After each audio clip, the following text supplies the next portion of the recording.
Kolkata police ও পশ্চিমবঙ্গ সরকারের পরিবহন দপ্তরের উদ্যোগে আগামী 18 জানুয়ারি আয়োজিত হতে চলেছে হাফ ম্যারাথন। বুধবার বডিগার্ড লাইন অডিটোরিয়ামে কলকাতার পুলিশ কমিশনার মনোজ ভার্মা এবং অন্যান্য পদস্থ আধিকারিকদের উপস্থিতিতে এই হাফ ম্যারাথনের আনুষ্ঠানিক ঘোষণা ও লোগো উন্মোচন করা হয়। এবার নতুন বছরের সঙ্গে আরো বড় মঞ্চে পা রাখছে কলকাতা পুলিশের এই হাফ ম্যারাথন অনুষ্ঠান। পুলিশ কমিশনার জানিয়েছেন 2026 সালের এই হাফ ম্যারাথন এবং 10 কিমি দৌড় দক্ষিণ কোরিয়ার দেশগুলিতে আয়োজিত হবে। এই হাফ ম্যারাথন ষষ্ঠ বর্ষে পদার্পণ করতে চলা এই হাফ ম্যারাথন প্রোগ্রামটি 35 বছর ঊর্ধ্বে অ্যাথলেটদের আন্তর্জাতিক মঞ্চে যোগ্যতা অর্জনের বড় সুযোগ করে দিচ্ছে।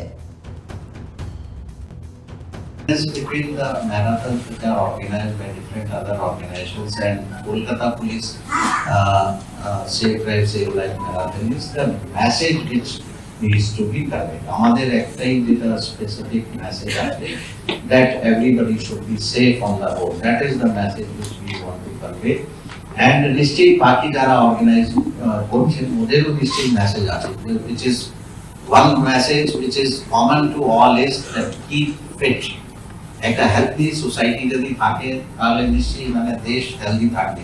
So that general message is always there, fitness.